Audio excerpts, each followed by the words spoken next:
energies, and they're going to connect with each other right now, that we're all entering into this sacred vehicle.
So hello, KZOOMers. Hey. So good to see you. Mm-hmm. To have this time to practice together. And, it's, as I was approaching this KZOOM, which I'm calling Arousal from Within, I feel like, oh, this is so important. This is such an important part of our spiritual curriculum on the path of love, because really what it's about is, there is a big world and there's a little world.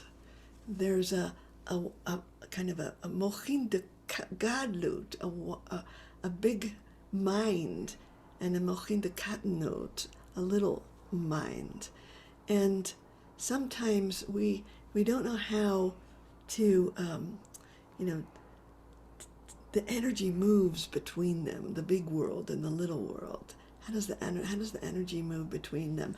And really, that's the whole purpose of Kabbalah, of Jewish mysticism, is to somehow make a connection between the infinite and the finite, to be able to receive into our finite kind of human drama places the flow of the infinite into it, and that connection, it goes both ways, because when we receive a glimpse of that infinite, that mystery, something in us, it's possible that something in us can stir.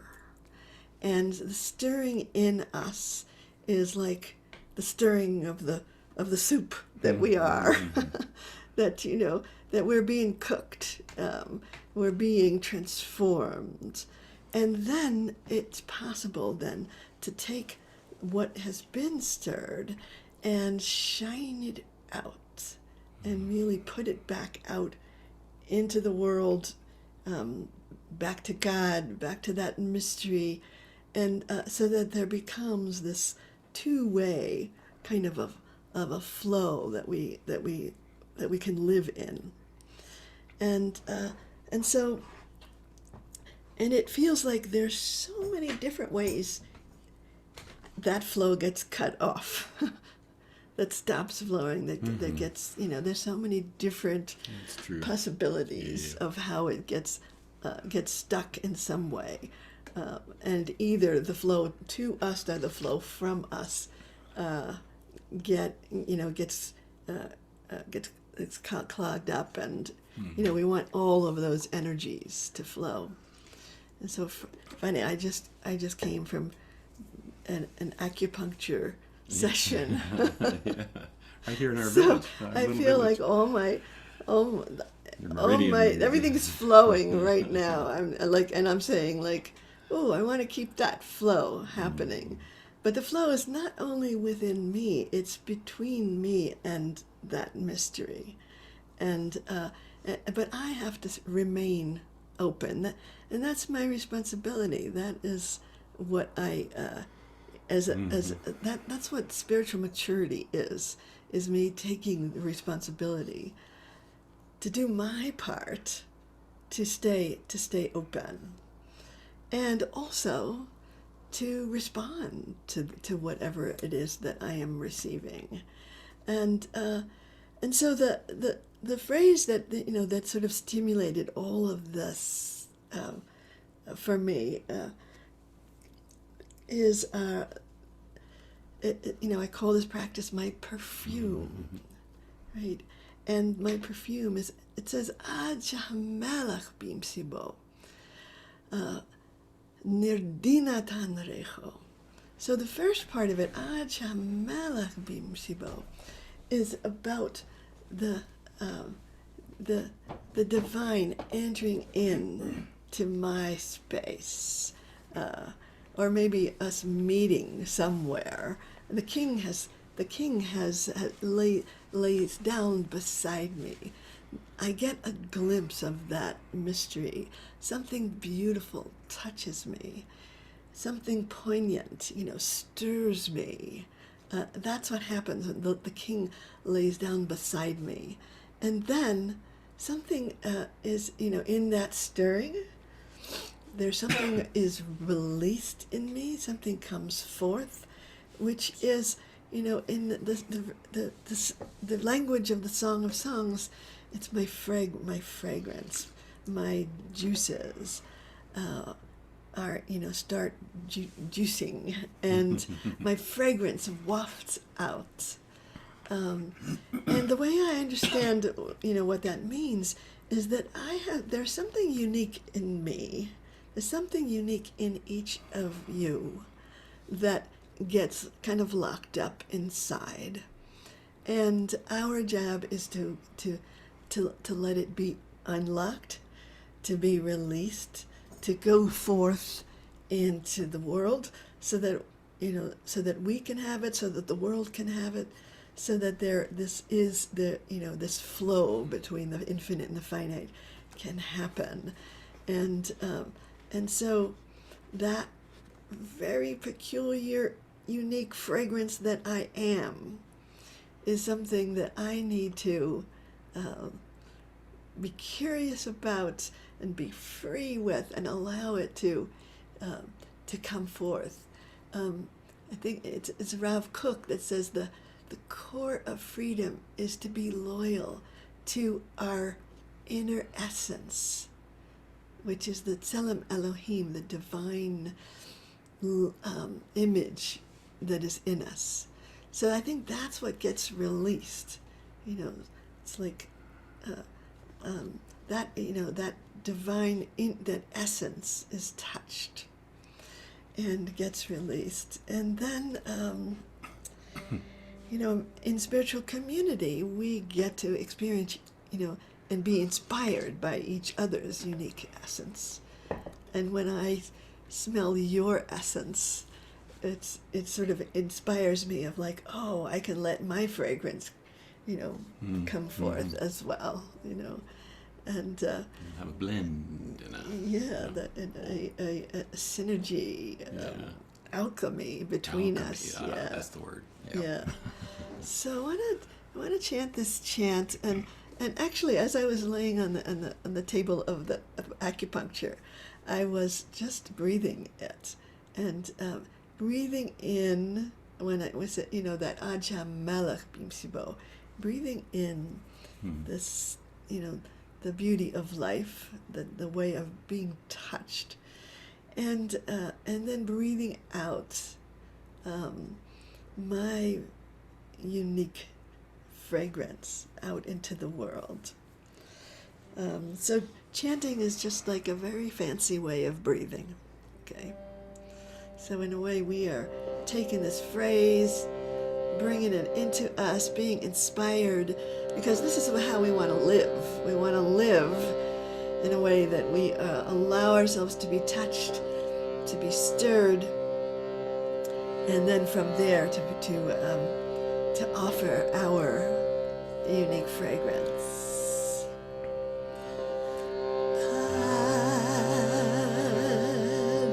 Shaym-Havaya bimsibo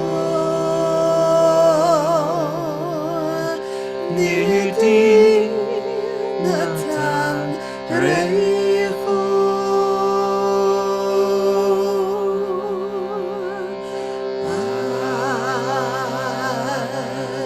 Shaym-Havaya bimsibo nirdi natan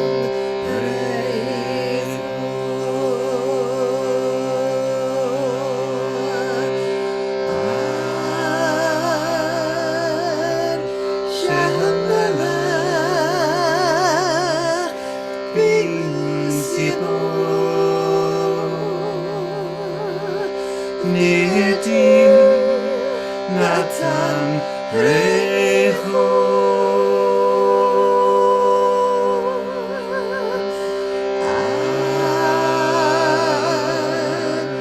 Shaym-Havaya bimsibo nirdi natan raycho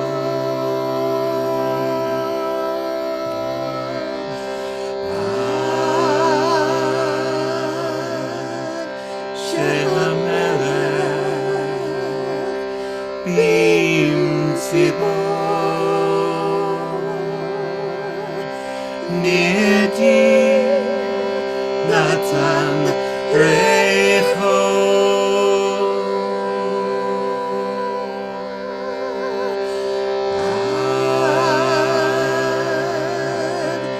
Shaym-Havaya bimsibo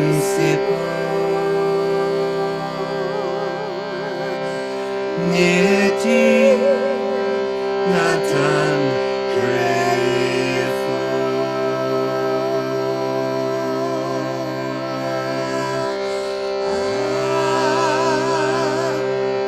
Shaym-Havaya bimsibo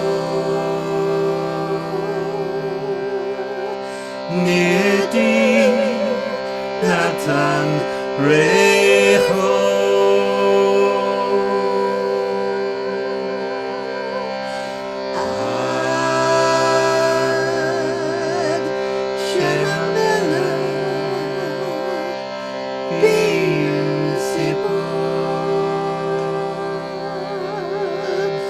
nirdi natan raycho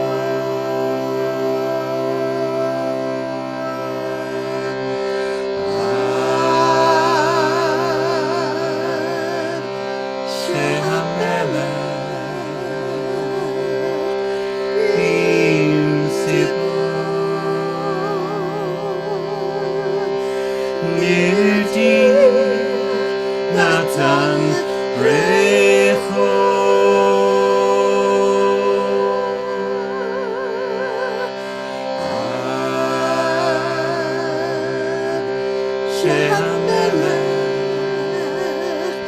Bimsibo,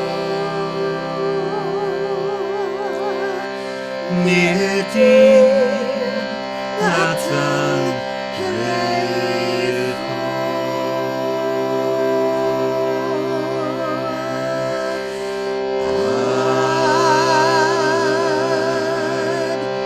Shaym-Havaya,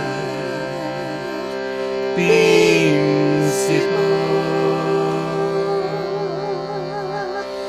nirdi, natan, raycho.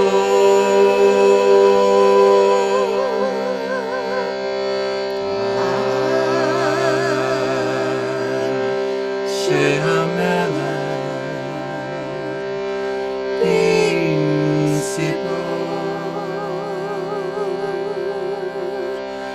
nirdi, natan, raycho.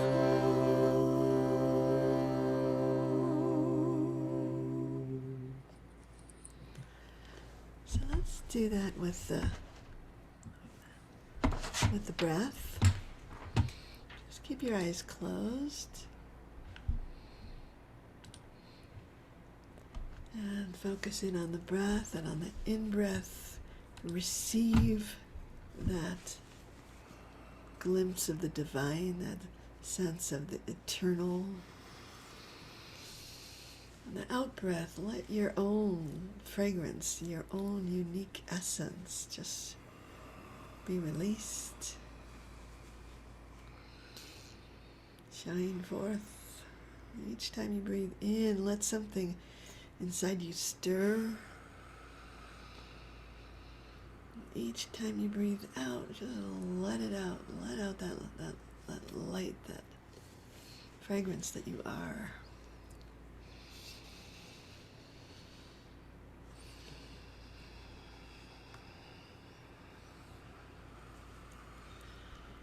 And I'll invite you just then to open your eyes and take a look around the Zoom room, just imagining what that fragrance is of others who are here. And maybe letting yourself be inspired. And that word inspired is like has the breath in it. You know, and the breath is really one of our main tools of interchange between that big world and that small world. Is that, you know, that using your imagination, which leads you to the truth, you know, allows something to enter in and stir you. So I was experimenting this week of like, how does that stirring happen, and when does it not happen, really? And I realized it's like I needed to slow down in order to receive that that stirring. I needed to slow down, and I needed to pause and really let the touch happen inside me. And what it reminded me of, or maybe somebody else reminded me of this, that it reminded me of the teachings of Rick Hansen, who talks about how really he's a psychologist, neuroscientist, who is really asking the question of how do we transform passing states into lasting neural traits. Lasting neural traits is saying that we can actually change our brains. We can create new neural pathways and he developed this acronym that was called HEAL, which some of you might be familiar with. And HEAL says that you really have to first you have to have an experience, and then you want to enhance that experience, enrich that experience. That's what the E is really like open to all of its dimensions. Stay with it. Stay with it, yeah. In. And then the A is absorb it, and really like let it stay in you and experience it. Let it stir you. And then the L has to do with, he says it's optional, but it's about linking that positive experience with some of your old negative patterns to do the transformation, to let that happen. And so one of the things that I was experimenting with this week was that I had this, I realized that every night right I now. Would, yeah, I don't know. Every night I've been looking at Venus in the sky, and I love the light of Venus, just like, and it's been in the night sky lately. And so every night when I close these blinds, I look at Venus and I say, oh, and then, yeah, ooh, nice. And then I close the blinds. And I realized, like, oh, I could stay with that a little bit longer, I could stay with that experience of Venus and really let it in. So I've been slowing that process down a bit so I could really receive the benefit and see, well, what does the light of Venus have to say in me? What can I let it stir me? And then when it does, then I want to absorb that experience. But the pace of life I usually live in is like I have great experiences and I'm going on to the next great experience right away. And so we want to slow it down. And so it's really a wonderful practice. The next practice I wanted to bring is really about that what we want to do with that fragrance of ourselves. That essence that kind of starts to stir in us, and it becomes our prayer. Really, it's like that's the best way of understanding prayer is like taking what is deeply inside us and allowing it to be offered up. And so this phrase says, "Let my prayer be incense before you." And incense used to be one of the main modalities of prayer for our ancestors. It was like to find exactly the right fragrance and to burn it with an intention of saying, here, we lift this up, this place of this earthiness that we are, this uniqueness that we are, and we lift it up to you, God. And we get to enjoy it as it goes. Smells great. Yeah. But so I one of the reasons I love this chant is because it has these sounds in it that the consonants of t, k, t, k, t, which are my sparks. It's the sparks it's like, and in a way I want to say what has sparked me, and as I chant it, I'm allowing those sparks to fly, and I'm taking those sparks as a kind of like aliveness inside me that I want to offer up. I want to raise it up, really, because what do you do with that place of sparking inside, that place of inspiration? You want to offer it, and so that's what this practice is. We'll see where it takes us.